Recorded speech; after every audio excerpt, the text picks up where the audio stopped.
점점 더 더워지는 날씨 속에서 우리 성도님들 평안하시죠? 오늘 월요일 아침 묵상 시간입니다.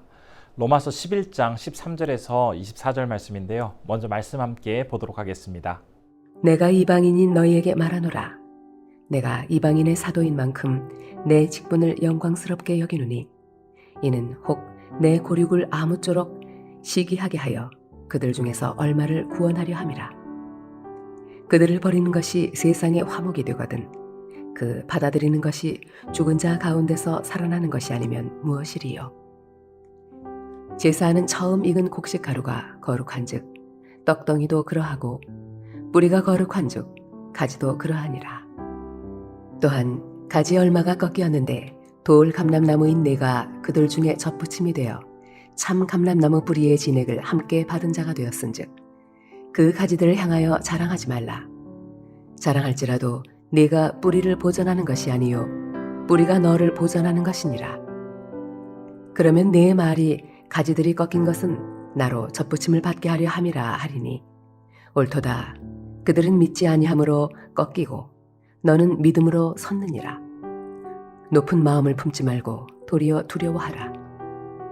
하나님이 원 가지들도 아끼지 아니하셨은즉 너도 아끼지 아니하시리라. 그러므로 하나님의 인자하심과 준엄하심을 보라.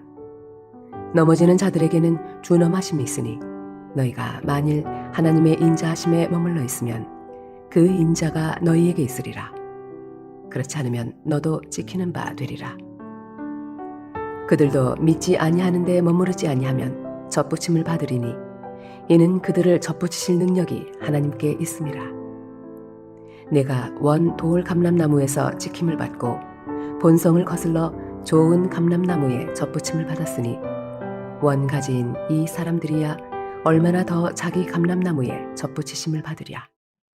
유대인이며 가말리엘의 문화생으로 수준 높은 공부를 하고 또 로마의 시민권을 가진 그 자신의 배경에 대해서 누구보다 자신감 또 자부심을 가지고 살았던 바울이었습니다. 그러나 그가 예수 그리스도를 진심으로 만난 이후에 그동안 그렇게 자랑으로 여겨왔던 많은 것들이 이제는 배설물, 쓰레기와 같이 여겨지게 되었습니다.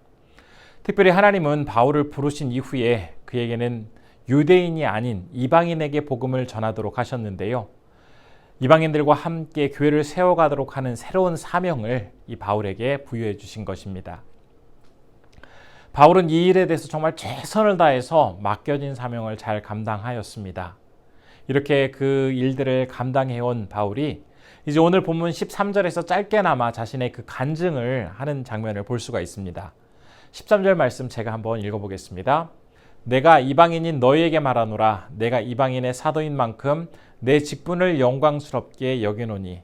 로마서 11장 앞부분에는 비록 많은 이스라엘 백성들이 복음을 받아들이는 것은 아니지만 하나님의 그 구원의 역사 안에 들어가 있는 남겨진 자들이 있을 것이다 라는 그 말씀을 함께 나누었습니다. 하나님은 남겨진 자들을 분명히 구원하실 것이다 라는 이 확신을 바울에게 주셨고 이제 이 과정 속에서 특별히 복음의 빛이 이방인에게까지 비추도록 하시는 그 하나님의 역사와 섭리가 있다는 것을 증거하였습니다. 이제 오늘 본문 말씀 속에서는 자신에게 주어진 이방 사람들에게 복음을 전하는 사명 그리고 그들을 주님께 인도하시는 이 일들에 대해서 정말 영광스럽게 받아들이며 그 일들을 감당하고 있다고 밝히고 있는데요. 여전히 하지만 그의 마음 한구석에는 자신의 동족인 이스라엘 백성들에 대한 마음이 자리하고 있었습니다. 하나님께서는 이스라엘 백성들 가운데에도 그 수가 많지는 않지만 반드시 구원하셔서 그 당신의 자녀로 삼아주실 것이다라는 이 확신을 바울은 분명하게 믿고 나아갔습니다. 그러면서 동시에 그에게 주어진 이방인 구원 사역에 대해서 이제 담대하게 그 일들을 이루어가는데요. 17절부터 24절의 말씀 속에는 하나님께서 이제 이방인들을 선택하셔서 그들을 구원의 은혜 안으로 들이시는 그 과정을 나무의 접붙임이라는 방법을 예를 들어서 설명을 하고 있습니다.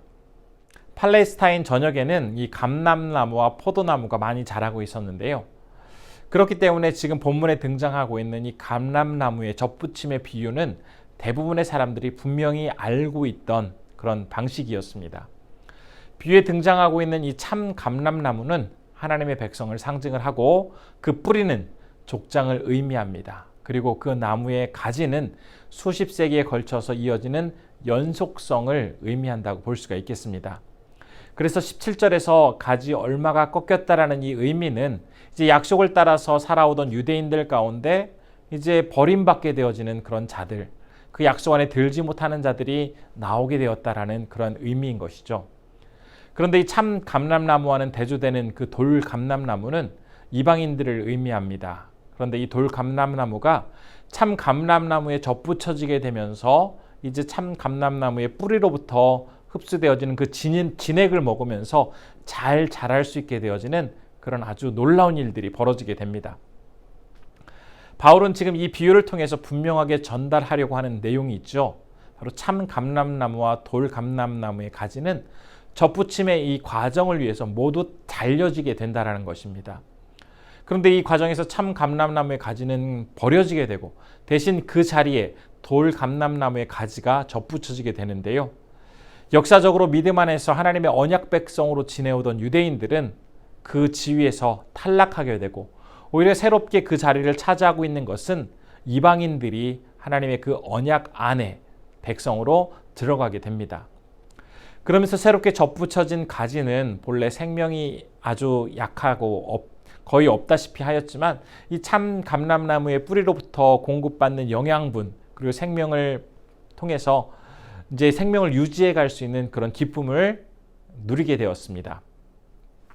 그러면서 21절에서 하나님이 원 가지들도 아끼지 아니하셨은즉 너도 아끼지 아니하시리라라는 이 말씀에서 아무리 약속의 자녀라도 그들이 제대로 살아가지 못하면 결국 본 줄기에서 떨어져 나가는 그런 그 경고의 말씀과 함께 원 가지도 이렇게 잘려나가는데 새롭게 접붙여진 자들이 만일 바르게 살지 못한다면 하나님은 그들의 그 잘못된 행동을 결코 그냥 간과하지 않으실 것이다 라고 분명하게 이야기하고 있습니다. 그런데 23절에 보면은 반대로 지금 참 감람나무에서 탈락한 그 가지라 할지라도 그가 믿지 않는 데 머무르지 아니하면 즉 믿음 안으로 다시 들어오게 되면 얼마든지 다시 본 가지에 접붙여져서 그가 회복될 수 있도록 하겠다라는 그러한 약속도 함께 전해주고 계십니다. 약속의 자녀가 누릴 수 있는 축복을 얻지 못한 채 버려져서 죽을 수밖에 없는 유대인이라 할지라도 그가 다시 돌이켜서 진정한 믿음을 가지고 회개하면 그 사람은 하나님의 약속의 자녀로 다시 회복시켜 주실 것이다라는 그런 말씀이었습니다. 그런데 이 모든 과정을 주관하시는 분이 있으십니다. 사람의 어떤 행위와 노력으로 되는 것이 아니라 이 모든 과정은 하나님의 손에 의해서 다 주관되어지고 이루어지게 됩니다. 바울은 이 감람나무의 비유를 통해서 유대인이든지 이방인이든지 믿음을 가진 사람이라면 온전히 예수 그리스도께 접붙여져서 회복과 기쁨의 은총을 누릴 수 있게 되지만 반면에 믿음을 가지고 있지 않으면 그가 유대인이라 할지라도 약속의 자녀라 할지라도 철저히 하나님의 그 복에서 떨어져 나가게 될 것이다 라고 밝혀주고 있습니다. 우리는 이 말씀을 한번 우리 자신의 믿음에 적용해 보았으면 좋겠습니다. 돌 감람나무로서 정말 아무런 희망도 가질 수 없었던 우리였지만 하나님께서 우리를 참 감람나무 대신 예수 그리스도께 접붙여 주심으로 이제 그 나무의 뿌리로부터 끌어올려지는 생명을 누릴 수 있게 되었습니다.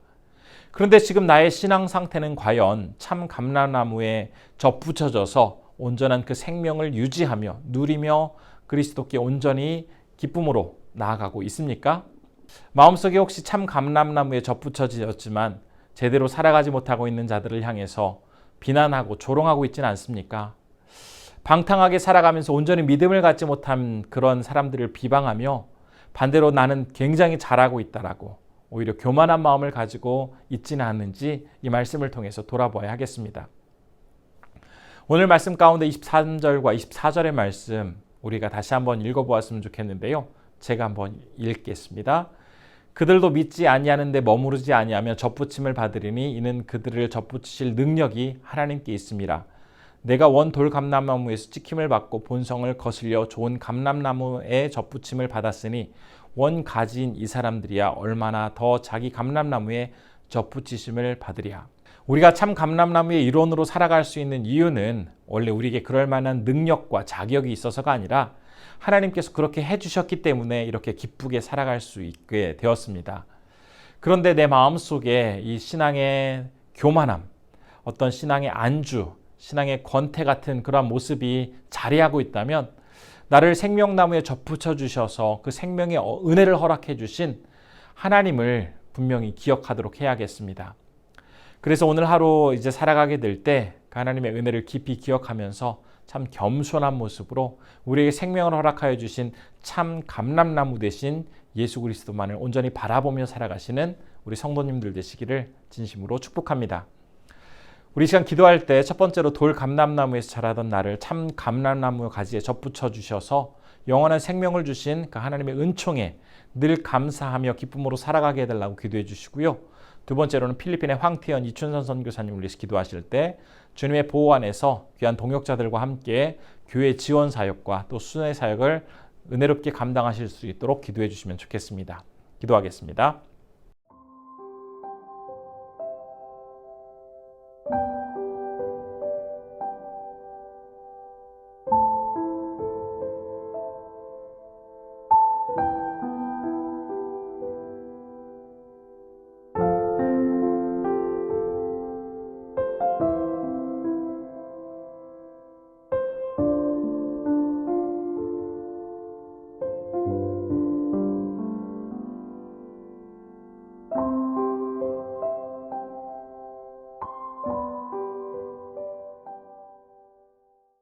은혜가 충만하신 아버지 하나님, 돌 감람나무의 일원으로 죽을 수밖에 없었던 우리를 하나님의 은혜 가운데 참 감람나무로 접붙여 주셔서 그곳에서 흡수할 수 있는 생명을 허락하여 주심에 감사드립니다.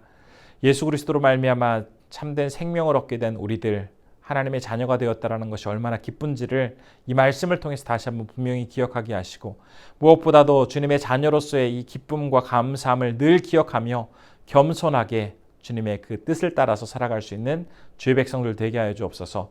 오늘은 필리핀에서 사역하시는 황태현 이춘선 선교사님을 위해서 기도합니다. 하나님께서 지켜주시고 보호하여 주셔서 기쁨으로 맡겨진 일들을 잘 감당하게 하여 주시고, 아버지 하나님 건강하게 또한 귀한 사역들을 동역자들과 잘 이루어갈 수 있도록 붙잡아 주옵소서. 오늘도 우리 성도님들 새로운 한 주를 시작합니다. 어느 곳에 계시든지 하나님께서 지켜주시고, 또한 오늘 단기팀들 필리핀으로 떠나는데 안전하게 사역을 잘 감당하고 오실 수 있도록 하나님 지켜주시옵소서. 모든 것 주님께 의탁드리오며 예수님의 이름으로 기도드립니다. 아멘.